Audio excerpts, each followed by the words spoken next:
O taoísmo, também conhecido como daoísmo, representa uma filosofia ancestral oriunda da cultura chinesa, atribuída à figura enigmática de Lao Tse, datando por volta de 500 a.C. Essa corrente de pensamento emergiu das entranhas da religiosidade popular, enraizada sobretudo nas zonas rurais da China, para florescer como a fé oficial durante a efervescência da dinastia Tang. Assim, o taoísmo se revela não apenas como uma filosofia, mas como uma religião intrínseca. A sua essência reside na valorização do natural e na sintonia com o Tao, uma entidade cósmica que permeia todas as coisas, conectando-as e libertando-as em um fluxo perene. Originada pela contemplação do mundo natural, a filosofia do taoísmo se funde com a religião, cujo alicerce repousa na crença do equilíbrio cósmico mantido e regulado pelo Tao. Embora as práticas originais possam ter variado, desde a veneração dos antepassados até o culto aos espíritos, ambos os princípios continuam a ser observados por muitos seguidores do taoísmo até os dias atuais, ecoando ao longo de séculos. Durante o apogeu da dinastia Tang, entre os séculos 7 e 10 d.C., o taoísmo exerceu uma influência marcante, culminando com o imperador Xuanzong, que o decretou como religião oficial, impondo a presença dos escritos taoístas nos lares. Contudo, com o declínio da dinastia Tang, o taoísmo cedeu espaço ao confucionismo e ao budismo. Mesmo assim, a sua chama não se extinguiu, persistindo como uma prática arraigada na China e além de suas fronteiras até os dias contemporâneos. O historiador Sima Qian, entre 145 e 86 a.C., relata a saga de Lao Tse, então zelador da Biblioteca Real do estado de Shu, dotado de um espírito filosófico inato. Para Lao Tse, a harmonia universal era um axioma fundamental, e ele acreditava na capacidade das pessoas de coexistirem pacificamente, desde que se preocupassem ocasionalmente com os sentimentos alheios e reconhecessem que seus interesses individuais nem sempre coincidiam com os interesses coletivos. Contudo, a corrupção governamental e o sofrimento do povo corroíam sua paciência. Incapaz de mudar os rumos da sociedade, ele optou pelo exílio. Ao empreender sua jornada para além das fronteiras chinesas, Lao Tse foi detido por Yin Si, o guardião da passagem ocidental, que reconheceu nele um sábio. Yin Si solicitou a Lao Tse que deixasse um legado antes de partir para o isolamento eterno, e o filósofo acedeu. Sentando-se ao lado do guardião, esculpiu o Tao Te Ching, o livro do caminho.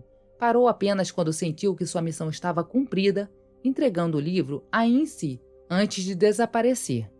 O Tao Te Ching surge como um lembrete crucial de que a convivência pacífica é alcançável se estivermos conscientes do impacto de nossos pensamentos e ações sobre nós mesmos, os outros e o mundo ao nosso redor.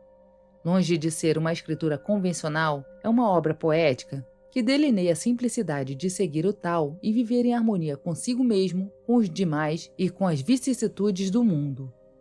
Seus versos sugerem a virtude da flexibilidade sobre a rigidez, da humildade sobre o orgulho, da abertura para novas ideias sobre a rigidez do pensamento. A autoria do Tao Te Ching permanece envolta em mistério, alimentando especulações sobre sua origem e seu autor.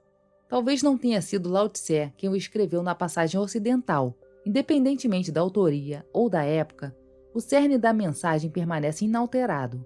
A importância da consciência sobre nossas interconexões com os outros e com o mundo que habitamos, sugerindo que a coexistência pacífica é possível se nos mantivermos atentos às repercussões de nossas ações e pensamentos. Uma indicação convincente de que Lao Tse não é autor do Tao Te Ching reside no fato de que a filosofia central do taoísmo já estava germinando entre a classe camponesa durante a dinastia Shang, muito antes das datas atribuídas a Lao Tse. Nessa época, a prática da adivinhação ganhou popularidade por meio da interpretação dos ossos de oráculos, revelando prenúncios do futuro. Essa prática evoluiu para um texto escrito chamado I Ching, ou o Livro das Mutações, datado aproximadamente de 1250 a 1150 a.C., ainda acessível nos dias atuais, que oferece interpretações dos hexagramas para previsões. O processo envolvia alguém formulando uma pergunta, lançando uma coleção de palitos de 1000 folhas sobre uma superfície plana e consultando o I Ching para obter a resposta. Os hexagramas, compostos por linhas contínuas representando o Yang e linhas quebradas representando o Yin, eram essenciais para as respostas, refletindo os princípios fundamentais do Yin e Yang, necessários para a existência.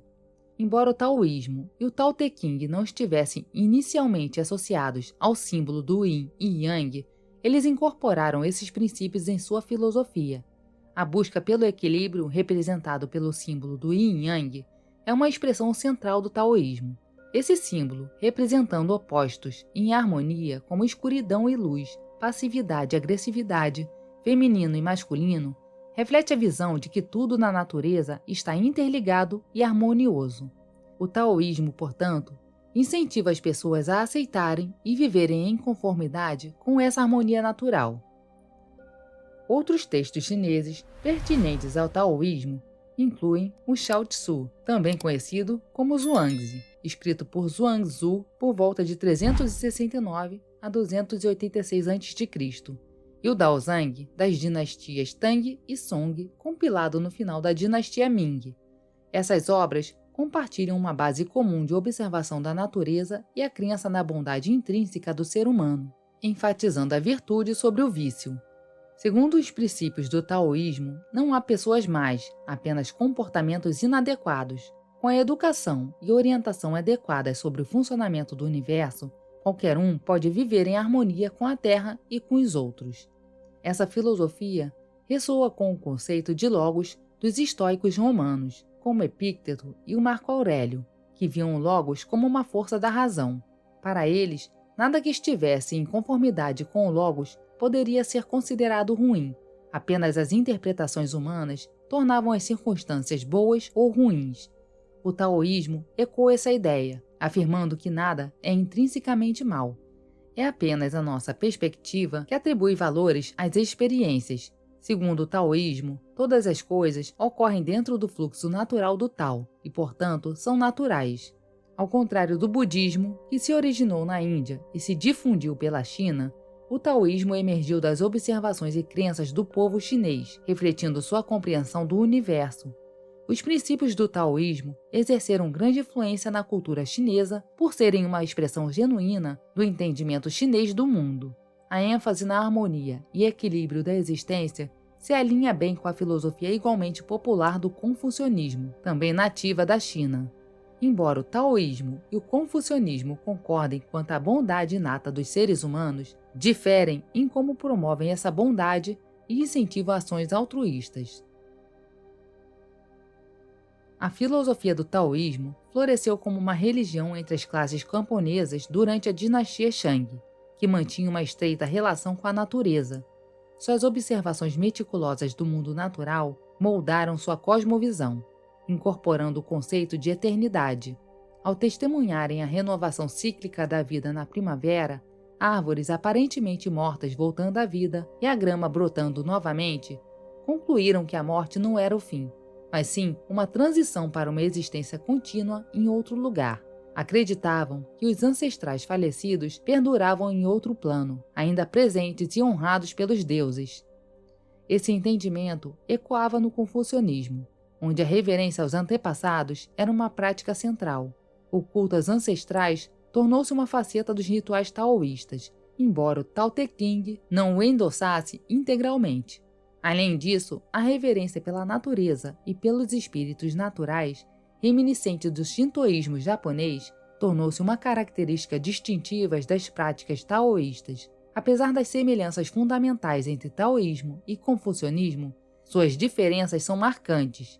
Enquanto Confúcio valorizava ritos e músicas como meios de desenvolver e regular desejos e emoções para promover a humanidade, para Lao Tse, tais esforços pareciam artificiais e uma interferência na harmonia natural.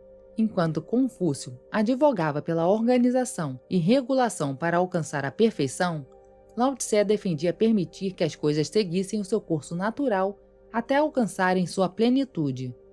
Segundo esse pensamento taoísta, quanto mais regulamentações se impõem, mais complicada se torna a vida, tanto para o indivíduo quanto para os outros. Ao relaxar as regras e regulamentos artificiais que supostamente melhorariam a vida, descobrimos que a vida se autorregula naturalmente, sintonizando-nos com o tal que permeia e governa todas as coisas de forma inata.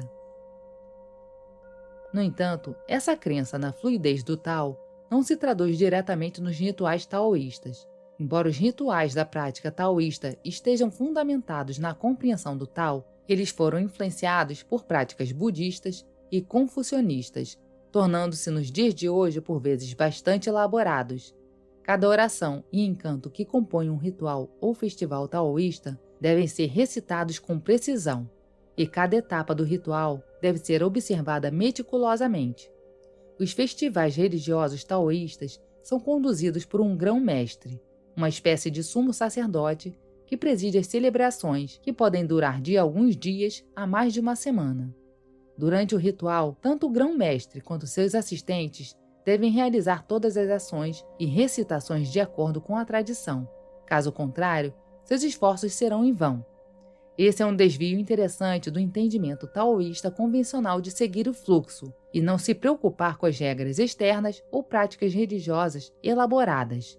Os rituais taoístas visam honrar os ancestrais de uma vila, comunidade ou cidade, enquanto o grão-mestre invoca os espíritos desses ancestrais durante a queima de incenso para purificar a área.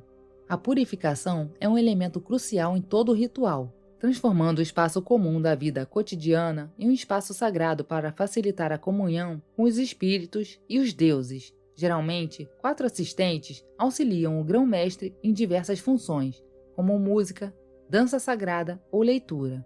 O grão-mestre representa o texto lido por um de seus assistentes, que geralmente trata da ascensão da alma para se unir aos deuses e ancestrais. Antigamente, um ritual era realizado em uma escada que levava a um altar, simbolizando a ascensão do plano terreno à esfera divina.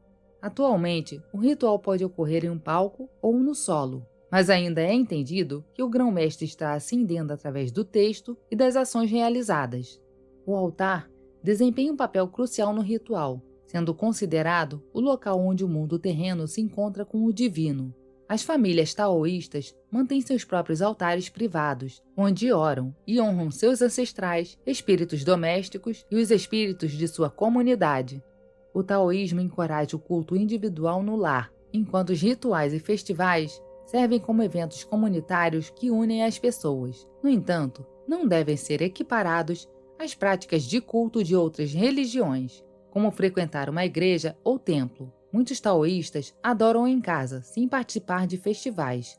Os festivais são eventos custosos e geralmente são financiados pelos membros da comunidade, sendo vistos como celebrações comunitárias, embora às vezes sejam realizados em momentos de necessidade, como durante epidemias ou dificuldades financeiras, quando os espíritos e deuses são invocados para afastar os males que assolam a comunidade.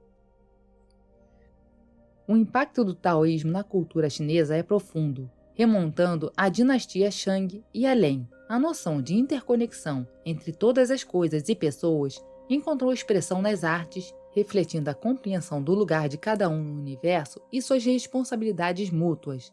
Durante a dinastia Tang, o taoísmo alcançou o status de religião oficial sob o reinado do imperador Xuanzong, impulsionado por sua visão de que isso promoveria um equilíbrio harmonioso entre seus súditos. Por um tempo, essa crença se mostrou correta. O governo de Xuanzong é reverenciado como um dos períodos mais prósperos e estáveis da história chinesa, representando o apogeu da dinastia Tang. Embora o taoísmo tenha sido designado como religião oficial em várias ocasiões ao longo da história chinesa, muitos optaram pelos ensinamentos de Confúcio ou às vezes do budismo, provavelmente devido à estrutura ritualística dessas crenças, que o taoísmo muitas vezes carece. No entanto, hoje, o taoísmo é reconhecido como uma das principais religiões do mundo, continuando a ser praticado tanto na China quanto em todo o globo. Muito obrigada por assistir e até a próxima!